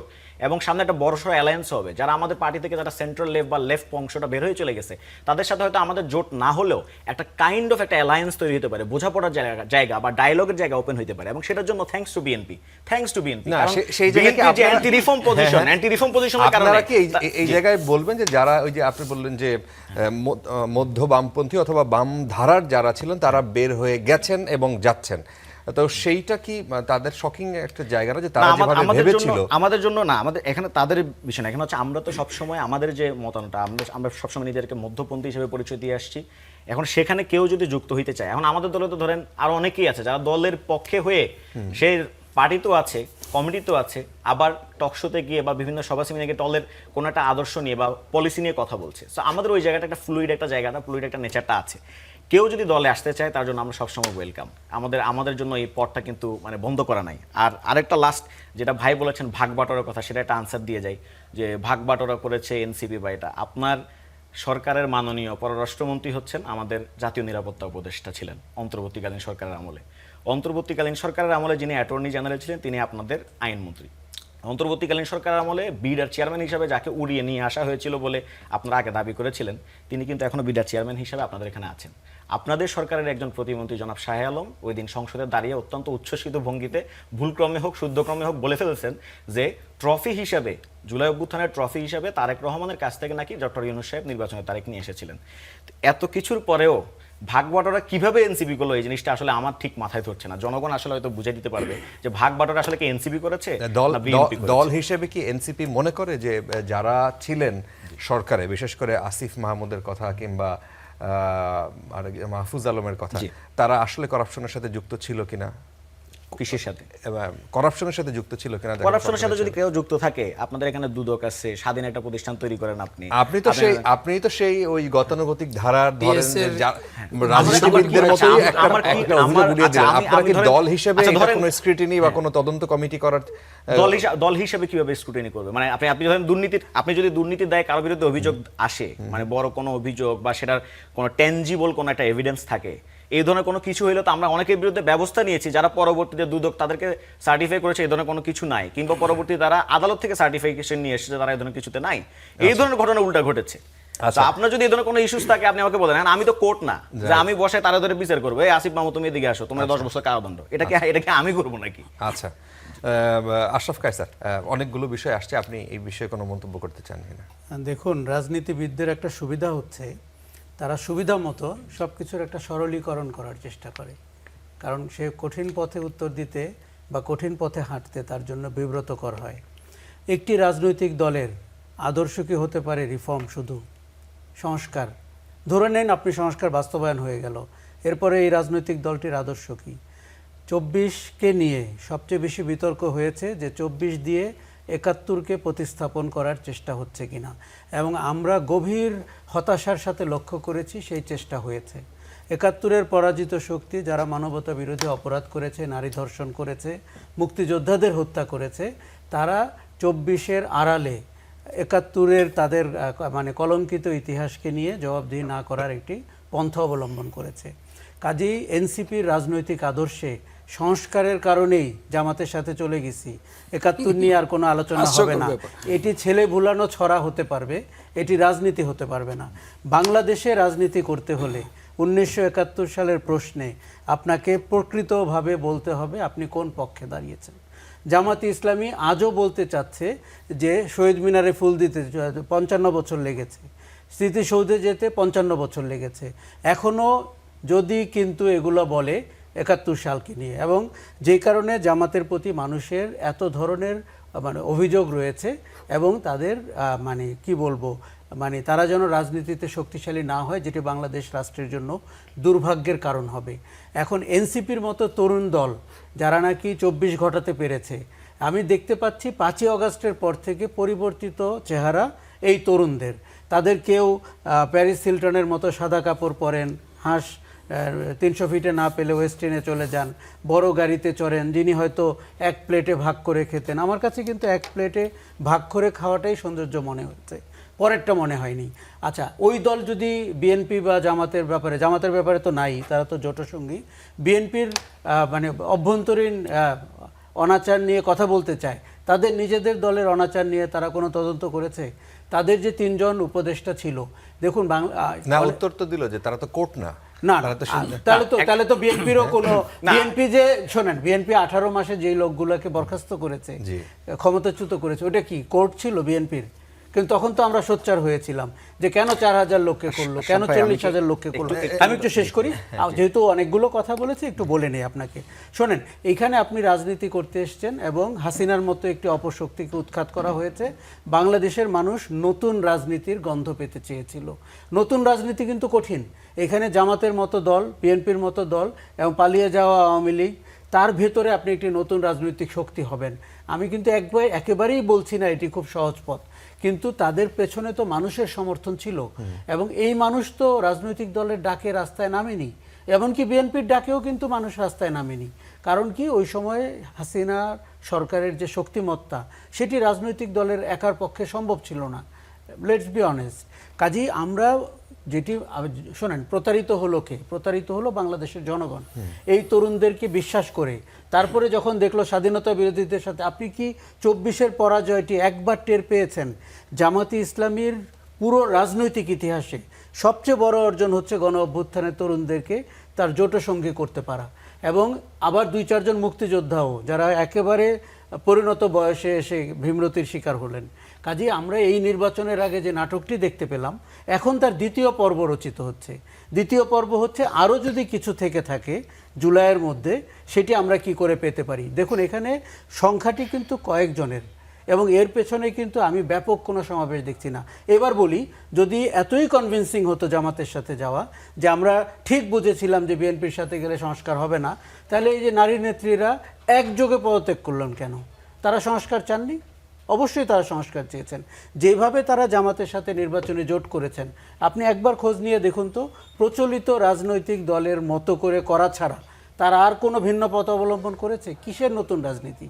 শোনেন, এই ধরনের কথা বলা খুব সহজ, বললে কিছু মজমাও জমে, আপনার টকশোতে টিআরপিও বাড়ে, কিন্তু এটির বাস্তবায়ন করা তো খুব কঠিন। শোনেন, অনেকে বলছে নেপাল শ্রীলঙ্কাতে কেন, বিশেষ করে নেপাল, কারণ তারা তো কেউ উপদেষ্টা পরিষদের সদস্য হয়নি, তারা তো কেউ ব্যাপকভাবে দুর্নীতির অভিযোগে অভিযুক্ত হয়নি, এবং তারা তো একটি কিংস পার্টি গঠনের চেষ্টা করেনি, এবং তারা তো সংস্কারের নামে দেশের আইডেন্টিটি বদলে দেওয়ার চেষ্টা করেনি। ওই জন্যই নেপাল সফল হয়ে গেছে। দেশের আইডেন্টিটি এনসিপি কিভাবে আমি আপনাকে একটা কথা বলি, আপনি 71 সাল এবং 24 সালকে যখন তুলনা করতে থাকেন, তখনই আপনি বাংলাদেশের মৌল চেতনা আঘাত করেন। 18 মাসে যে মব ভায়োলেন্স হয়েছে, তাকে কারা সমর্থন করেছে? নারীদের উপরে যে হেনস্থা হয়েছে, আমরা তো পরিষ্কার দেখেছি কোন দল তার পক্ষে দাঁড়িয়েছে আর কোন দল সেটিকে উস্কানি দিয়েছে। এবং আমরা এই যে ধর্মভিত্তিক রাজনীতি বাংলাদেশের উপরে চাপিয়ে দেওয়ার চেষ্টা, নারীরা কি কাপড় পরবেন, কয় ঘন্টা কাজ করবেন, 26 সালে 25 সালে এই আলোচনা আমাদের করতে হয়েছে না? আমরা তো এনসিপিকে প্রগতিশীল রাজনীতি করতে দেখতে চেয়েছিলাম, কিন্তু আমরা এনসিপিকে প্রতিক্রিয়াশীল রাজনীতি করতে দেখেছি। আরও একটি কথা বলি, শোনেন, বিএনপির ব্যাপারে, আওয়ামী লীগের নাম আর নাই বলি, বিএনপির ব্যাপারে অভিযোগ আছে খারাপ শাসনের, দুর্নীতির এবং চাঁদাবাজির, টেন্ডারবাজির, এগুলো আমরা সবাই আলাপ করেছি। এনসিপির নেতাদের ব্যাপারে নাই, কিন্তু এই কথাটা তারা কিন্তু দলীয়ভাবেও কখনো আলাপ করে না। এই যে 3 জন উপদেষ্টা হয়েছিল, এই ম্যান্ডেট তাদের কে দিয়েছিল? ওই সরকারে তারা উপদেষ্টা কেন হবেন? তারা একটু অন্তর্বর্তী সরকার চেয়েছেন, অন্য দলের লোকরা কি ছিল ওখানে? তাহলে এনসিপি কেন গেল? মানে প্রেফার্ড পার্টনার অন্তর্বর্তী সরকারের। তো প্রেফার্ড পার্টনার হয়ে আপনি রাজনীতি করতে পারবেন? আর রাজনীতির আমার একটাই হচ্ছে সংস্কার, তাহলে মুক্তিযুদ্ধ কি হলো? মুক্তিযুদ্ধ বাংলাদেশের মৌল পরিচয় না? আমার মনে হয় এই প্রশ্নগুলোতে আমি যেটা দেখুন, আমি মানে নিরপেক্ষভাবে অনেক কিছু দেখার চেষ্টা করি। এনসিপি চেষ্টা করেছে মানে লো হ্যাঙ্গিং ফ্রুট ধরতে, যে আমাদের পার্লামেন্টে যেতে হবে, 6টি সদস্য, হুইচ ইজ গুড, তাদের রাজনীতিতে এটা রাইট মনে হতে পারে। কিন্তু যেভাবে 24 দাঁড়িয়েছিল এবং আমরা সবাই রাস্তায় নেমেছিলাম, যে আশা আকাঙ্ক্ষা তৈরি হয়েছিল, সেই রাজনীতিটি করতে তারা ব্যর্থ হয়েছে। এবং সেই জায়গাটি এখন দেখুন, রাজনৈতিক নেতারা সবসময় তার পক্ষ, সেটি যদি চরম দুর্নীতিগ্রস্ত নেতাটিও হয়ে থাকেন, তিনিও জানেন উত্তরটি কি করে দিতে হয়। আচ্ছা, আখতারুজ্জামান বাচ্চু, আপনি কি কিছু যুক্ত করতে চান? আমরা হ্যাঁ, আমি আসলে খুব অবাক একটা বিষয়ে অবাক হয়েছি যে আমাদের নতুন যারা নেতৃত্ব, আগামী যারা ভবিষ্যৎ বাংলাদেশে যারা নেতৃত্ব দিবে বলে জনগণ ধরে নিয়েছিল বা আমরা আশা করেছিলাম, তারা আসলে দারুণভাবে হতাশ করছে। এবং মানে যে আমরা একটা দল সম্পর্কে জানি যে জামাতে ইসলামী, তারা বিভিন্নভাবে নানা কায়দায় নানা ফন্দি ফিকির করে জনগণকে বিভ্রান্ত করার চেষ্টা করে, নানান নেগেটিভ তৈরি করার চেষ্টা করে। আমি অবাক বিষয়ে লক্ষ্য করলাম যে আমাদের এনসিপির নেতাও মানে এত এনসিপির নেতারা এত তাড়াতাড়ি খুলস পাল্টাচ্ছেন, নতুন নতুন নেগেটিভ তৈরি করছেন। এটা তারা কিছুটা জামাতিকরণ বা জামাতের চর্চাটা বা রক্ত এত তাড়াতাড়ি করে ফেলেছেন যে এটা খুব অবাক হতে হয়। দেখেন আশরাফ কায়সার ভাই যেটা বললেন, 71 আর 24-এর মুখোমুখি 71 তো আপনার অস্তিত্ব। আপনি মানে এটা হলো যে খুব অবাক, এটা জামাত খুব সুচারুরূপে এই কাজটি করেছে, তো ওনারাও সেটি করে চলেছেন। আরেকটি জিনিস আপনার এই যে আপনি দেখেছেন যে 24 পরবর্তী সময় সারা বাংলাদেশে ব্যাঙের ছাতার মতো সমন্বয় গজিয়েছিল। যত অফিসে যত টেন্ডার হয়েছে, ইউনো অফিসে, আমি এমপি, আমি বিএনপি একটি বড় রাজনৈতিক দলের, এখন আমি এমপি হয়েছে, তখন এমপি ছিলাম না। আমার জীবনে আমি একদিন অনলি ওয়ান ডে আমাকে অনেকবার বলে, মানে যখন নানা ঝামেলা হচ্ছিল তখন আমাকে বলে একদিন চা খাওয়ানোর কথা বলে, একদিন আমি শুধু গিয়েছি 5 মিনিটও থাকি নাই। কোথায়? ইউনো অফিসে। কিন্তু ইউনো অফিসে তো বিএনপি দুই গ্রুপের গ্যাঞ্জাম হয়েছে, টেন্ডার নিয়ে এখনো প্রমাণ আছে। লিসেন, আমি জাস্ট একটা কথাই বলেছি ওইখানে, আপনি ভালো হতে পারেন, আপনার দলের বাকি সবাই ভালো। আমাকে শেষ করতে দেন। আমি বলেছি যে ট্রিট ক্রিমিনাল এজ ক্রিমিনাল, অপরাধীকে অপরাধী হিসেবে দেখবেন, criminal has no political identity বলে আমি চলে আসছি। কিন্তু আমি দেখলাম সারা দেশের থানায়, উপজেলায়, বিভিন্ন এলজিডি ভবনে, সড়ক ভবনে, সব জায়গায় সমন্বয়ক। আমি 36 বছর রাজনীতি করি ভাই, আমি জীবনে চিনিই না আমার ওই এলাকায় সমন্বয়ক আইসা রাতের 1-2টার সময় পরিচয় দিচ্ছে আমি অমুক সমন্বয়ক। এই ছিল বাংলাদেশ। সেই বাংলাদেশটি এখন সেই জায়গাটা এখন কাদের নির্বাচন উত্তর, সেই জায়গাটা আমি বলছি এখন কাদের দখলে? নির্বাচন উত্তর পরবর্তী সময় সরকারের সময় আপনি দেখেন, আমি এই অনুষ্ঠানটি লাইভ সম্প্রচার হচ্ছে, আমি ইউনো এবং বিভিন্ন যে সংস্থা আছে, অফিস আছে, আমি বলেছি যে আমার বিএনপির কোনো লোক আপনার অফিসে যাবে না, এবং লাইভ সম্প্রচার হচ্ছে। আমি যদি শুনে থাকে 2 থানার ওসিকে আমি বলেছি যে আপনার মানে থানা কোনো রাজনৈতিক দলের কার্যালয় না। একজন নাগরিক হিসাবে যদি কেউ কোনো বিষয়ে তার প্রতিকার নিতে আসে আপনি দিবেন, একজন বিএনপি নেতা এবং একজন সাধারণ নাগরিক সমান নিয়ে আসবে। কেউ এখানে বসে থানা যেন বিএনপির কার্যালয় না হয়। আর আমরা দেখেছি যে সমন্বয়করা থানাকে নিয়ন্ত্রণ করতে, উপজেলা অফিসকে নিয়ন্ত্রণ করতে বিভিন্ন জায়গায়। আপনি কি শুনেছেন যে টেন্ডার নিয়ে এই 2 মাসের সরকারের কোনো জায়গায় কোনো টেন্ডারবাজি হয়েছে, কোনো জায়গায় টেন্ডার নিয়ে মারামারি হয়েছে? হয় নাই। আর ওনারা যেটা বলছেন, আপনি রিফাইন্ড আওয়ামী লীগের কথা বলছেন, ওনারা বিএনপির তখন যখন এই তত্ত্বাবধায়ক সরকার ছিল, কোথাও কিছু হলে চুন থেকে পান মিডিয়া ট্রায়াল হয়েছে বিভিন্ন জায়গায়, বিএনপি নেতাকর্মীর নামে এটা হয়েছে, ওইটা করেছে, সাথে সাথে বিএনপি বহিষ্কার করেছে। বহিষ্কার করার পর এখন ওনারা ওদের পিছনে গুড়গুড় করছেন, তাদেরকে এনসিপিতে নিতে হবে। এই যে একটা অবস্থা। এবং আওয়ামী লীগ, এখন আওয়ামী লীগ ছাত্রলীগ জায়েজ, এনসিপিতে গেলে সে জায়েজ হয়ে যাবে, জুলাই যুদ্ধ হয়ে যাবে ছাত্রলীগ। বাট এই যে জামাত যে গুপ্ত রাজনীতিটা করেছে না, জামাত যে গুপ্ত রাজনীতিটা করেছে না, এই এখন জামাতের এই কয়েকটা, আমি আসলে অনেস্টলি বলি, আমি শেষ করে দিচ্ছি, অনেস্টলি বলি, আমি পার্সোনালি বলি, আমি আশা করেছিলাম এই দেশবাসীর মতো যে এনসিপি বা নতুন যারা আমাদের যারা আছেন এই 24-এর বিপ্লবে ভূমিকা রেখেছেন, তারা ক্ষমতায় না যাক, কিন্তু তারা একটা প্রেসার গ্রুপ, এবং তাদের কথা যে ক্ষমতায় যাক অন্ততপক্ষে তারা তাদের কথাগুলো গুরুত্ব সহকারেই করবে, এবং তারা জন আকাঙ্ক্ষাটা পূরণ করবে। একটা জায়গা তৈরি হবে বাংলাদেশের মানুষের প্রত্যাশা পূরণে। সরকারে যদি যায়, বিএনপি ধরনের একটা বড় রাজনৈতিক দল, বিএনপির জনপ্রিয়তা আছে, জনগণই বিএনপির রাজনৈতিক ভিত্তি। যদি বিএনপি ক্ষমতায় যাওয়ার পরেও কোনো ভুল করে বা আমরা করি, তখন আমাদের এই যে নতুন প্রজন্মের যারা নিউ লিডারশিপ আছে, তারা হয়তো আমাদের ভুলগুলি ধরিয়ে দিবে, আমরা সংশোধন করে সামনে আগাবো। পার্লামেন্টে আপনাদেরকে যথেষ্ট চাপে রাখছে না? না, যা করছে সেটা যথেষ্ট না। না, আমি দেখেন, একটা হলো গঠনমূলক কনস্ট্রাকটিভ ক্রিটিসিজম, গঠনমূলক সমালোচনা, আরেকটা হলো একটা যুদ্ধবন্দী বাপ। আপনাদের আপনি হুইপ বলে আরেকজন- এটা আরেকজন- গঠনমূলক সমালোচনা না, হচ্ছে না, না, না, হুইপ সংসদে? বলে না, না, গঠনমূলক আপনি সমালোচনা। ধরেন আপনি ওই যে বলেন অন্য কথা। ওনারা কি করছেন, আমি আপনাকে বলি, ওই যে উনি তো বললেন যে ওনারা জনগুরুত্বপূর্ণ বিষয়ে কথা বলছেন, আবার এমনও করছেন একজনকে মারা ইন্নালিল্লাহে পরে ফেলছেন। আসলে ওই ভদ্রলোক মারাই যায় না। সেটা পরে যায়। আবার যখন দাঁড়িয়ে চিফ হুইপ বললেন যে মাননীয় স্পিকার, উনি তো আগের দিন এই বক্তব্য দিয়েছে যে অমুক মারা গেছে, আসলে জিনিসটাই অসত্য। তারপর ওই সংসদ সদস্য পরে দাঁড়িয়ে বলছেন এরকম। আর হলো দেখা গেল যে একটা যুদ্ধবন্দী ভাব, মানে সংসদ আর রাজপথ দুটো কিন্তু এক জিনিস না।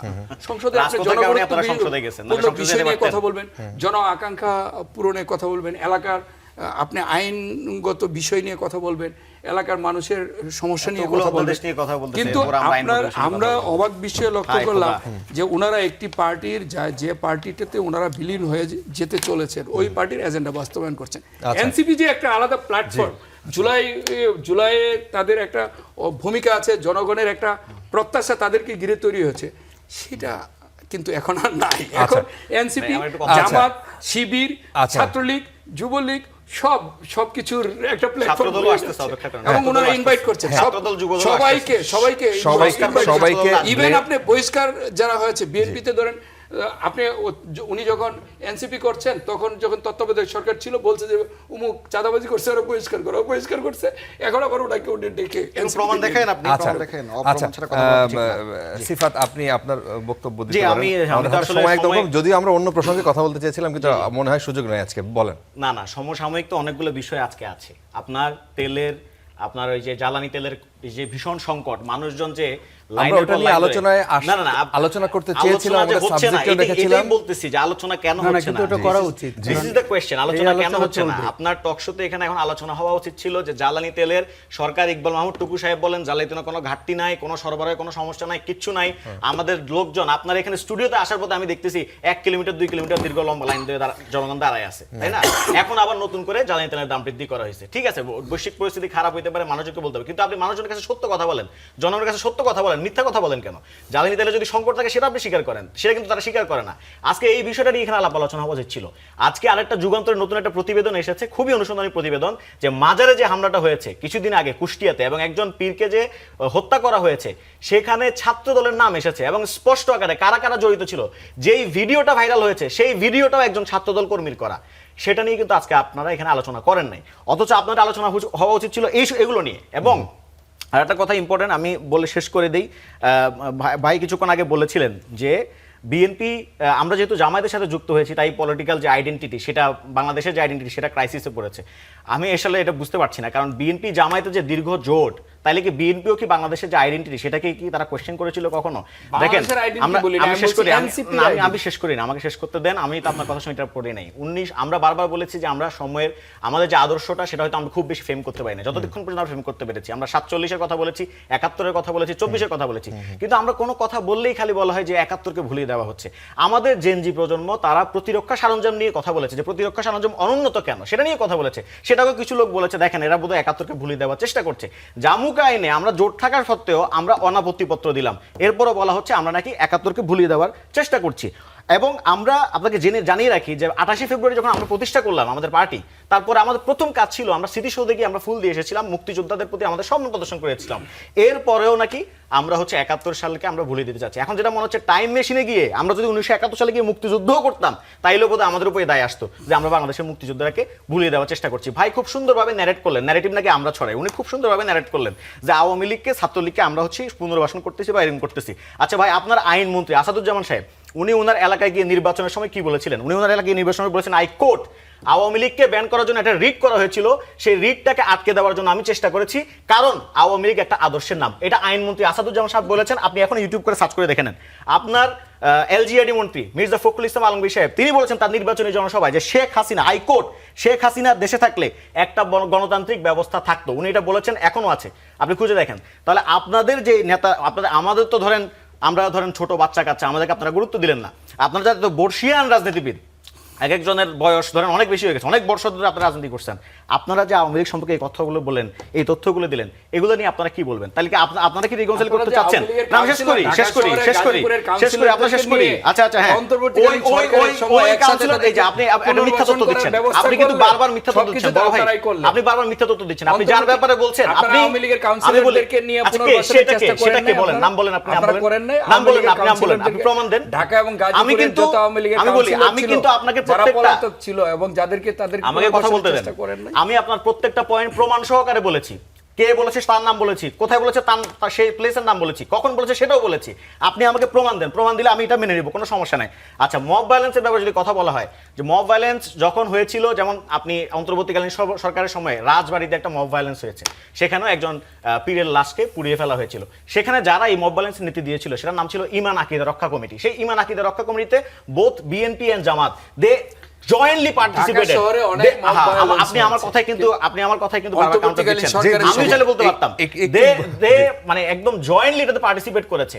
এই যে জয়েন্টলি পার্টিসিপেট করেছে, এটার বিরুদ্ধে কিন্তু আমরা কথা বলেছি, তখনও মব ভায়োলেন্সের বিরুদ্ধে আমরা কথা বলেছি, এখনো বলছি। এখন কথা বলতে গিয়ে দেখা যাচ্ছে যে আপনাদের ছাত্রদল নেতাকর্মীরাই সেখানে জড়িত, এবং উল্টা একজন জামায়াত নেতাকর্মীকে সেখানে ধরে নিয়ে যাওয়া হয়েছে, যে আপনাদের এএসপি বলেছেন যে ওই লোকটা মানে আশঙ্কা করছিল এই ধরনের কোনো একটা ঘটনা ঘটতে পারে, সেই কারণে তাকে ফোন করে এএসপি কে বলেছেন যে আপনি একটা ব্যবস্থা গ্রহণ করেন, তাকে আপনারা আসামি করেছেন। আর নেপাল প্রসঙ্গে ভাই, একটু নেপাল প্রসঙ্গে ভাই যেহেতু বলেছেন, আশরাফ ভাই আমার খুবই শ্রদ্ধাভাজন ব্যক্তি, ওনাকে আমি খুবই শ্রদ্ধা করি। নেপাল প্রসঙ্গে উনি বলেছেন, দেখেন নেপালের ছাত্ররা যখন অভ্যুত্থান করলো তখন প্রথমে আমাদেরকে ধরা হইলো যে দেখেন নেপালের লোকজন তো রাজনীতি দল গঠন করে নাই, তোমরা কেন রাজনৈতিক দল গঠন করলা? দেখছো নেপালের লোকজন পড়ার টেবিলে ফেরত গেছে, তোমরা রাজনীতির সংসদে যাওয়ার জন্য লাইন ধরছো। এখন আমরা দেখতে পাচ্ছি নেপালের লোকজন যখন রাজনৈতিক দল গঠন করে সরকারে চলে গেল, তখন বলা হচ্ছে ওমা তোমরা তো একটু পিছিয়ে গেলা, তোমরা তো 6টা আসন পাইলে, ওরা তো প্রধানমন্ত্রীও পেয়ে গেল, তোমরা তো একটু পিছিয়ে গেলা। অথচ এই নেপাল আপনি জানেন যে একটা পিআর সিস্টেম আছে, পার্লামেন্টে তাদের ইলেকশনও পিআর সিস্টেম আছে। আমাদের এখানে যখন আমরা উচ্চকক্ষে পিআর নিয়ে কথাবার্তা বলতে গেছি, তখন আমাদের বিএনপির লোকজনই, বিএনপিপন্থী যারা অ্যাক্টিভিস্ট আছেন, তারাই আমাদেরকে বলছেন দেখছো এরা বাংলাদেশের কোনো কিছু বুঝে না, গণতান্ত্রিক ব্যবস্থা বুঝে না, সংস্কার বুঝে না, এরা হুদাই মানে ইলেকশনটাকে পিছাই দিতে চাচ্ছে। তাহলে আপনি যখন নেপাল নিয়ে আমাদেরকে বলবেন বা ধরবেন, এর সাথে ইকুয়েট করার চেষ্টা করবেন, অ্যাট দ্য সেম টাইম সেখানকার যে কনটেক্সট এবং এখানকার যে কনটেক্সট, দুটোকে কিন্তু একসাথে বিবেচনা করা উচিত বলে আমি মনে করি। ছোট ছোট করে একটু আশরাফ কায়সার অল্প একটু যদি যুক্ত করেন আর কি। আচ্ছা, প্রথমে আমি বলি যে এই বিতর্ক, এই রাজনৈতিক এবং সংবিধান, আমি মনে করি এগুলো কোনো আইনি জটিলতা না, এগুলো রাজনৈতিক সদিচ্ছার প্রশ্ন। এই যে সংসদে কেউ 30 মিনিট 60 মিনিট বক্তৃতা দিচ্ছে, এগুলো কৌশলের একটা নতুন চেহারা। আপনি রাজনৈতিক সদিচ্ছা যদি বিএনপির থাকে সংস্কার করার, এটি আধা ঘন্টা 1 ঘন্টা একটা রুমে বসে সলভ করে ফেলা যায়। বাংলাদেশের মানুষের নতুন যে রাজনীতির আকাঙ্ক্ষা সেটি হচ্ছে এটি। এখন আপনি কথায় কথায় বায়তুল মোকাররমের উত্তর গেটে চলে গেলেন, ওয়াকআউট করলেন, এবং বিএনপি অবিশ্বাস্যভাবে মানে গুম প্রতিরোধ এবং প্রতিকার আইন অথবা মানবাধিকার অথবা স্বাধীন বিচার বিভাগ এগুলোকে রহিত করে ফেলছে, এগুলো আমাদের কাছে ভাবতে অবাক লাগে। কাজেই এটি আমি বলবো যে আজকের আলোচনায় অনেক সময় নিয়েছে। তবে আমি আপনাকে যেটি বলতে চাচ্ছি, এই যে জ্বালানি নিয়ে পার্লামেন্টে কিন্তু আমরা গত 1 মাসেও তেমন কোনো আলোচনা শুনিনি, এবং যেটি শুনেছি সেটি দায়সারা আলোচনা। আপনি কি একটু যুক্ত করবেন? আমরা যদিও এই আলোচনাটাই আজকে রাখতে চেয়েছিলাম, জ্বালানি নিয়ে, যেমন আজকে গত রাতের থেকে দাম বৃদ্ধি, এটা কি কোনো সমাধানের অংশ হিসেবে দেখা হলো? আবার একই সাথে আজকে দ্বিতীয় দফার মতো আপনার ওই যে সিলিন্ডারের গ্যাস বা এলপিজি, তার দাম বৃদ্ধি করা হলো দ্বিতীয় মাসে, এবং বলা হচ্ছে যে এখন 1900 কয় টাকা দাম হলো শেষ পর্যন্ত, কিন্তু মার্কেটে এটার দাম 2200 থেকে 2300 টাকা পাওয়া অনেক বেশি মার্কেটে। আচ্ছা, আমি আপনাকে একটা কথা বলি, সরকারটি নতুন, আজকে 60 দিন কি 61 দিন, বাট দুর্ভাগ্যজনকভাবে তার ঘাড়েই পড়েছে এরকম একটি মানে মিডল ইস্টের ওয়ারের, যে আপনি জানেন যে জ্বালানি হচ্ছে সব কিছুর মূল। আপনি পটলের দাম বেড়ে যাবে জ্বালানির কারণে, ট্রান্সপোর্টেশন ভাড়া বেড়ে যাবে, সব বেড়ে যাবে। কিন্তু বিএনপি সরকারকে আমরা যেটি দেখলাম সেটি হচ্ছে এটির জন্য যতটা বুনিয়াদি প্রস্তুতি নেওয়া দরকার ছিল এবং বেস্ট অফ ব্রিড মানুষকে নিয়ে যে প্ল্যানটা করা দরকার ছিল, সেই জায়গায় আমরা বিএনপিকে দেখলাম না। বিএনপির একজন জ্বালানি মন্ত্রী আছেন যিনি 2006-05-এও জ্বালানির দায়িত্বে ছিলেন, উনি প্রায়শই আমাদেরকে লোডশেডিং, মোমবাতি, হারিকেন এগুলো বলে, আমরা তত ভয় পাই, কেননা আজকের জ্বালানির কনভারসেশন এটা না। আচ্ছা, প্রথমেই যখন আপনি হুট করে অফিসের আওয়ার কমিয়ে দিলেন, শপিং মলের আওয়ার কমিয়ে দিলেন, রেশনিং শুরু করলেন, তখন আপনি বলতে শুরু করলেন যে আমাদের জ্বালানির পর্যাপ্ত মজুদ আছে। গতকালকেও জ্বালানি প্রতিমন্ত্রী বলেছেন যে ইতিহাসে নাকি আমাদের সবচেয়ে বেশি জ্বালানি মজুদ আছেন। দেখুন, আমরা পলিটিক্যাল রেটোরিক্স চাই না, উনি তথ্যভিত্তিক কথা বললে অনেক সুবিধা হবে যে ইতিহাসে সর্বনিম্ন কত ছিল, ইতিহাসে আজকে সর্বোচ্চ কত, এই জায়গায়। এখন এটা না একটা ইন্টিগ্রেটেড প্ল্যানের বিষয় রয়েছে। দেখেন, দাম বাড়িয়েছেন, আজকে আমি অনেক জায়গায় কথা বলেছি, তারা বলেছেন দাম বাড়ালেও যদি লাইন কমতো তাতেও তারা হ্যাপি হতেন, যারা জ্বালানির জন্য লাইনে দাঁড়িয়েছেন। লাইন কিন্তু কমেনি, তার মানে এটি কোনো সমাধান না। আপনি কি করছেন? স্পোরাডিক সমাধানের চেষ্টা করছেন। এইখানে আমদানি থেকে শুরু করে বিপণন পর্যন্ত এবং প্যানিকড বাই হচ্ছে, সেটিও কিন্তু আমরা জানি। আরেকটা কথা আপনাকে আমি বলি, যার যতটুকু সামর্থ্য আছে, আপনি জানেন সরকারে যারা থাকে তাদের লোকজনের সামর্থ্য সবচেয়ে বেশি মজুতদারিতে এবং কালোবাজারিতে, তারা সেটি করে ফেলেছেন। এই যে আজকে থেকে দাম বেড়েছে, এই দিনের জন্য অপেক্ষা করছিলেন যারা মজুত করেছেন। সরকার কিন্তু দীর্ঘদিন প্রায় 30 দিনের মতো ধরে রেখেছিল যে আমি দাম বাড়াবো না, এবং মজুতদারদেরকে বলা যে যেটা মজুত করা হয়েছে সামনে চলে আসুক। জ্বালানির কিন্তু আমি বলবো আপনাকে, আমরা আরও গভীর সংকটে পড়তে যাচ্ছি। এই যে আপনি দাম বাড়িয়েছেন না, এটা সংকটের শুরু। আপনি যদি এখনই প্রকাশ্য না হন, আপনি যদি অল ওয়ে আউট না বলেন যে দেশের অবস্থা কোথায়, এমনও হতে পারে যে আমাদের ভয়াবহ সিচুয়েশনের দিকে আমরা যাচ্ছি জ্বালানি সংকটের কারণে। আচ্ছা, বাচ্চু ভাই, আপনি যদি কিছু অ্যাড করতে চান একদম আমি 1 just, মিনিটের মধ্যে, 1 মিনিট। আসলেই কি এরকম সংকটের দিকে যাচ্ছে কিনা, একজন ইন্ডিভিজুয়াল হিসেবে, একজন সরকারি দলের একজন এমপি হিসেবে আপনি তাই মনে করেন কিনা? দেখেন, আপনি এটা অস্বীকার করার সুযোগ নেই। আমরা একটি বৈশ্বিক যুদ্ধের মধ্যে আছি। বাংলাদেশের বর্তমান মাননীয় প্রধানমন্ত্রী তারেক রহমানের নেতৃত্বে 2 মাস এই জিনিসটা অনেকভাবে মানে জ্বালানি মূল্য না বাড়িয়ে জনগণের উপর যাতে বোঝা না বাড়ে, যাতে তাদের কৃষক যাতে কষ্ট না পায়, জিনিসের সরবরাহে যাতে দাম না মারে, সব কিছু মিলিয়ে মানুষকে একটা সহনীয় পর্যায়ে মানুষের কথা চিন্তা করে 2 মাস দাম বাড়ে না। আজকে 61তম দিনে সামান্য সমন্বয় করা হয়েছে। তো সুতরাং এটা আমাদের স্বীকার করতে হবে যে এটা এই বৈশ্বিক যুদ্ধকালীন সময় অনেক উন্নত দেশও এই জ্বালানি নিয়ে সাফার করছে। অনেক উন্নত দেশ মানে তাদের জ্বালানি, আমরা এই যে আজকে অনেকে অভিযোগ করেছেন যে যেখানে দাম কমানো হয়েছে অন্যান্য জায়গায়, ব্যারেল প্রতি দাম কমেছে, ক্রুড অয়েলের দাম কমেছে, সেই জায়গায় সেই সময় এসে বাংলাদেশে কেন? না, বিষয়টি এটা পুরোপুরি সত্য না। বিশ্বের 79টি দেশে জ্বালানি তেলের দাম বাড়ানো হয়েছে, বাংলাদেশে বেড়েছে আজকে। আর এটা খুব সামান্য পরিমাণ বাড়ানো হয়েছে, এটা সমন্বয় করার জন্য। আর আরেকটা জিনিস আপনাকে আমি বলি, আজকে আমি আসার আগে, আপনার টকশোতে আসার আগে, সংসদ অধিবেশন শেষে মাননীয় বিদ্যুৎ, জ্বালানি এবং খনিজ সম্পদ মন্ত্রী জনাব ইকবাল হাসান মোটুকু ভাই এবং প্রতিমন্ত্রী আমাদের অমিত সাহেবের সাথে কথা হয়েছে। আজকে আগামীকালকে থেকে 25% 25 ভাগ জ্বালানি সরবরাহ বৃদ্ধি করা হবে আগামীকালকে থেকে। আশা করি প্লিজ কথা বলতে দেন প্লিজ। মানে আগামীকালকে থেকে সরবরাহ দেখেন, এখানে পেনি মানে যে অনেকে মজুত করছেন, সেটা তো সরকার অভিযান চালিয়ে পেয়েছে, হ্যাঁ, পুকুর থেকেও পেয়েছে। এখন আপনার বাংলাদেশে আমরা যদি না বদলাই তাহলে দেশ বদলাবে কিভাবে? সরকার শুধু সবাই সরকারের উপর ঢালাওভাবে দুশ্চাপিয়ে তো হবে না। বিরোধী দল যেরকম বিরোধিতার স্বার্থে বিরোধিতা করে সেরকম করলে তো হবে না। আমাদের ব্যক্তিগত পর্যায় থেকে আমাদেরও জ্বালানি ব্যবহারে সাশ্রয়ী হইতে হবে। আর হলো অসাধু ব্যবসায়ীদেরকে সেই অসাধু মুনাফা লুবের জায়গা থেকে বের হইতে হবে। সবাইকে যার যার জায়গা থেকে সরকারকে সহযোগিতা করতে হবে। অনেক ধন্যবাদ। আমাদের হাতে সময় শেষ হয়ে আসছে। দর্শক, আপনারা যারা এই আলোচনা দেখছিলেন, আমাদেরকে শেষ করতে হচ্ছে। সুতরাং আগামীকাল অন্য কোনো বিষয় নিয়ে দেখা হবে। শুভরাত্রি।